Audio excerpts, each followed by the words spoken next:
Hey everyone! Today we're going to be talking about March of the Metronome for Violin 2. And this is the breakdown video.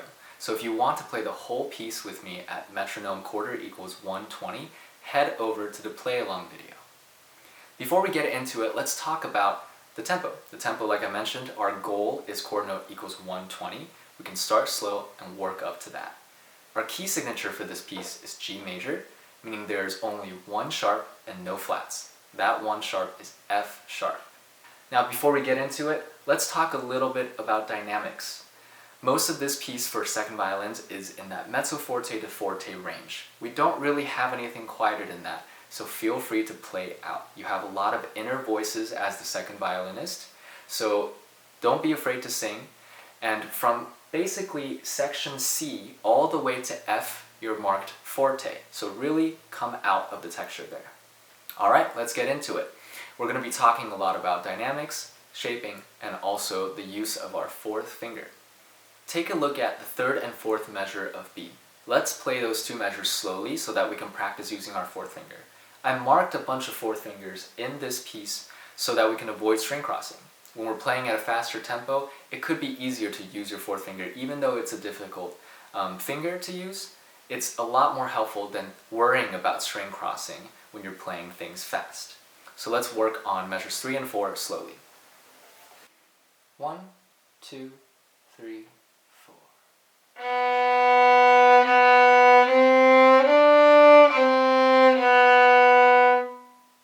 Notice how that fourth finger was an easy stretch for me because my elbow was tight and close to my body.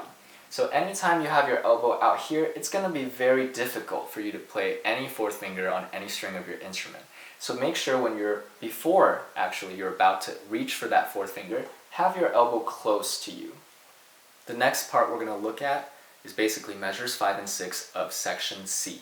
Here we have some string crossings that we have not had before, and it's basically working with the G and D string. Let's play those two measures slowly. 1, 2, 3, 4.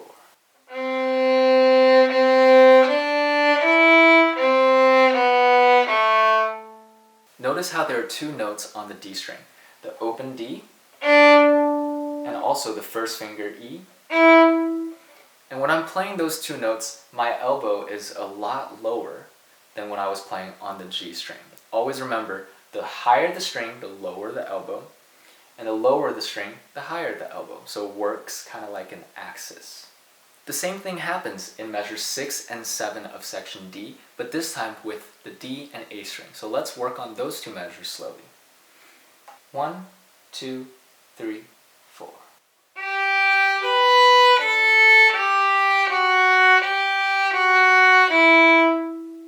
The last thing I want to talk about today are the last 4 measures of the piece. So looking at the last 4 measures, you have a crescendo over 2 bars. That means you want to gradually get louder as you play. Let's do this passage twice. The first time straight through so that we can learn the notes, and the second time I will show you how to practice and play that crescendo. 1, 2, 3, 4.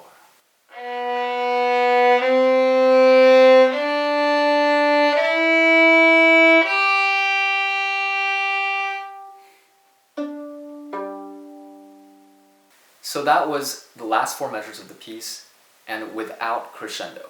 To play a crescendo, there are 3 things that you could do to help you. Number 1 is how much bow you're using, the amount of bow. And that's usually the obvious one. If you want to play louder, use more bow.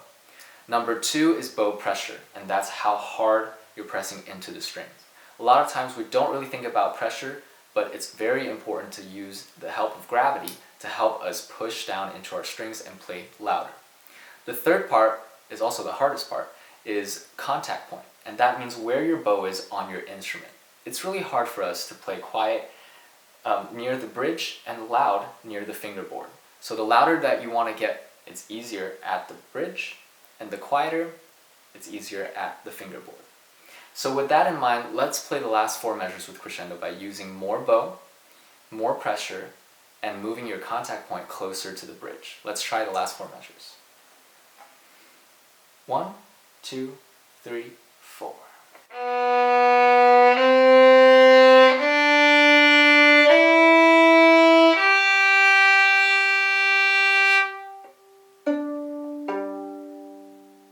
last but not least, for the last two notes of the piece, they're pizzicato with your right index finger, just like how you would play any pizzicato, but be sure to count the rests before and after on beat 1 and 4.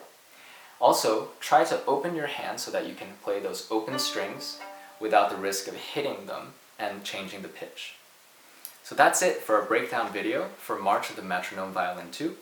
To play this with me together at quarter note equals 120, please head over to the play along video. Thank you for listening and happy practicing.